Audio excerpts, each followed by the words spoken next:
Uma das principais características que diferenciam a espécie humana das demais é a capacidade do pensamento contínuo. Representa um potencial capaz de criar ou destruir. Estudos desenvolvidos no nosso século comprovam que pensando emitimos ondas mentais carregadas de energias positiva ou negativa na direção do objetivo de nossos pensamentos. Inconsciente quanto a essa ocorrência que se manifesta incessantemente a partir de si mesma, a criatura humana não tem controle dessa força, dispersando energias ao pensar, por exemplo, em várias coisas ao mesmo tempo. Ignora também que, além de emissora, é receptora de ideias e energias. Pensando, liga-se a faixas às quais se sintonizam outras mentes. Fenômeno similar ao do aparelho de rádio, que capta e reproduz sinais em frequências e faixas diferentes, veiculando mensagens boas ou más. Esse desconhecimento requer um esforço muito maior todas as vezes em que tenta se concentrar em algo. Extrair o melhor de algumas das oportunidades que temos para estabelecer uma conexão com o plano espiritual é o objetivo desse comentário.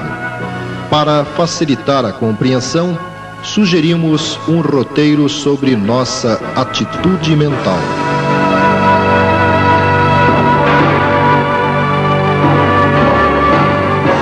André Luiz, reproduzindo o diálogo com o instrutor espiritual Aulus no livro Nos Domínios da Mediunidade, diz que a oração é prodigioso banho de forças, tal a vigorosa corrente mental que atrai.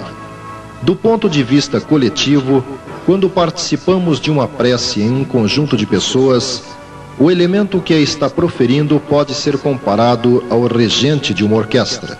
Sabemos que se apenas um dos músicos deixa de acompanhar os movimentos do maestro, o resultado de muitos poderá ficar prejudicado por seu instrumento estar fora do tom, mais adiantado ou mais atrasado que os demais.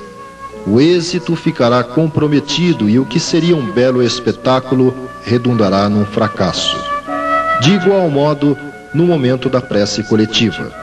Todos deveremos concentrar nossa atenção no que é dito, procurando sentir as palavras.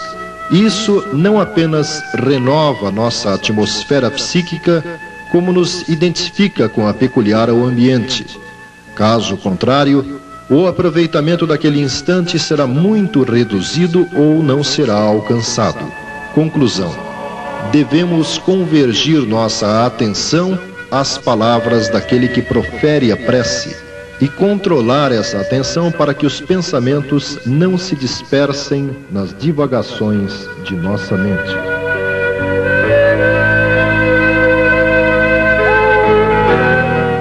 Emmanuel, orientador espiritual de Chico Xavier, discorrendo sobre vibrações no livro Paz e Renovação, lembra que no terreno do espírito a vibração pode ser entendida como oscilação ou onda mental que projeta-se de nós ou nos atinge, carregando as energias ou fluidos que as motivaram.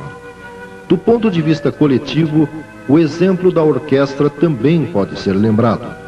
Quando nas reuniões públicas alcança-se o momento das vibrações, devemos fixar nossa atenção no que diz o condutor dessa parte do trabalho, sentindo as palavras articuladas para que, sintonizados numa mesma faixa de pensamentos, não apenas recebamos aquele banho de energia peculiar à prece, mas também cedamos fluidos para a equipe espiritual que se movimenta no ambiente, que a canalizará e aplicará a outros assistidos pelo grupo.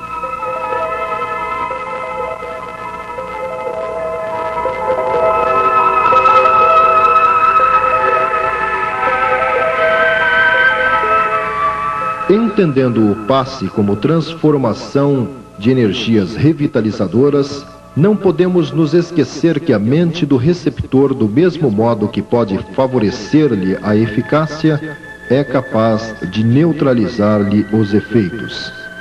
Para se sentir os efeitos do passe, é necessário criar condições psicoemocionais para isso. André Luiz, ainda no livro Nos Domínios da Mediunidade, lembrando palavras do instrutor espiritual Aulus, afirma que o estado de confiança representa a tensão favorável à percepção dos resultados.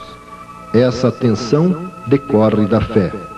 Compara o processo à fotografia que requer a chapa impressionável para deter a imagem, tanto quanto em eletricidade carece-se do fio sensível para a transmissão da luz. Sem recolhimento e respeito na receptividade, não conseguimos fixar os recursos imponderáveis que funcionam em nosso favor. Portanto, na hora do recebimento do passe, procuremos neutralizar a curiosidade improdutiva. Mentalizemos Jesus, ou quadros da natureza que nos sensibilizam o coração, e somente assim possibilitaremos a assimilação pelo nosso corpo espiritual das energias transmitidas pelo passe. Renovemos o pensamento e tudo se modificará conosco. A mente reanimada pelo passe reergue as vidas microscópicas que a servem no templo do corpo.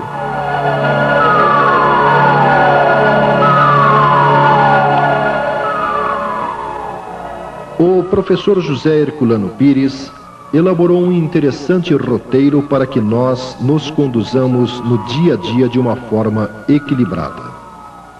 Primeiro, ao acordar, diga a si mesmo: Deus me concede mais um dia de experiências e aprendizado.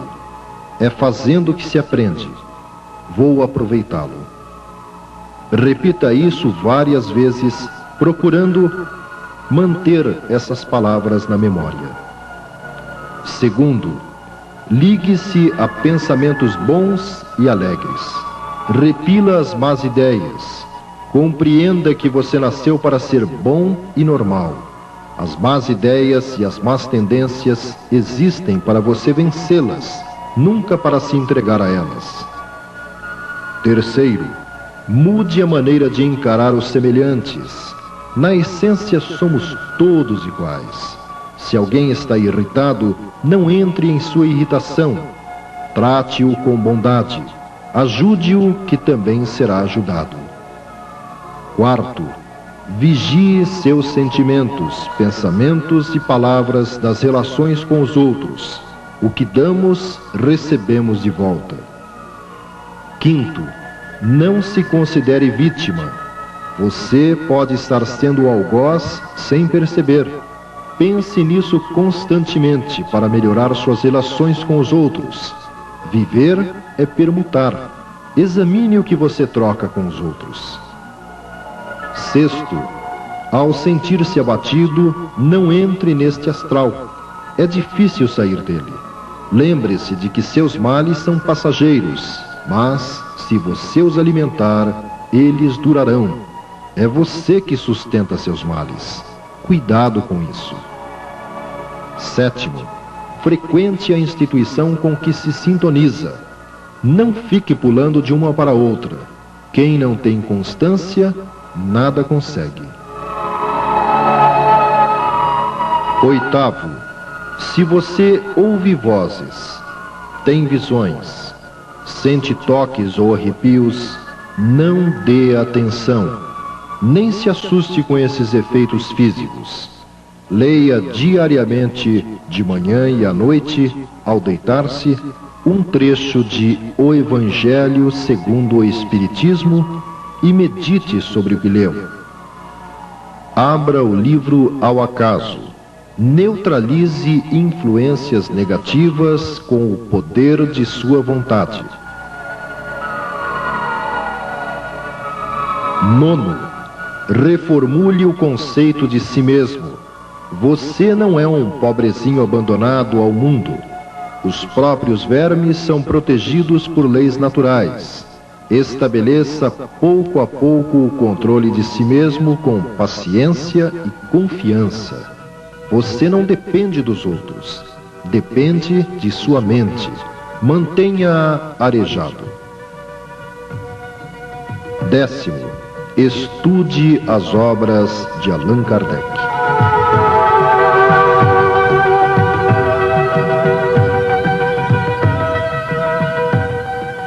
A pesquisa pessoal é recomendada para todo o que se inicia no conhecimento das propostas espíritas.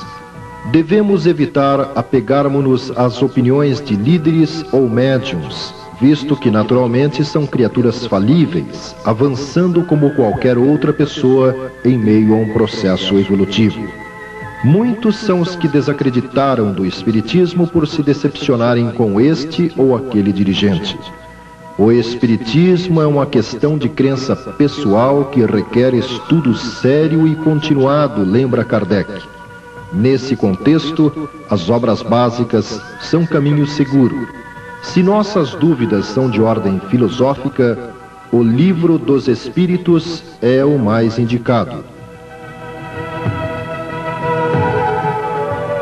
Se pretendemos nos desenvolver na ciência das relações entre os dois planos através da mediunidade, o Livro dos Médiuns é o caminho.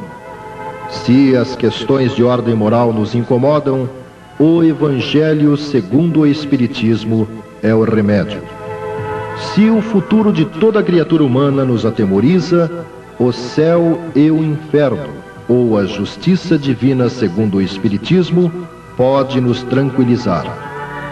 Se nossas origens, a atividade maravilhosa de Jesus ou a possibilidade de antever-se o futuro constituem-se em nossas preocupações, a Gênese é onde encontraremos elementos seguros para nossas reflexões.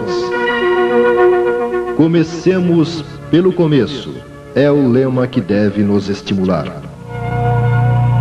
Vencida essa etapa, podemos conhecer a série de verdadeiras reportagens transmitidas pelo espírito conhecido como André Luiz e que ganhou muito espaço nas pesquisas dos interessados pela vida no mundo espiritual e suas relações com a nossa, se popularizando como a coleção Nosso Lar. São 11 livros revelando que a morte nada mais é que mudança de plano e que a vida física e espiritual se interam em relações permanentes.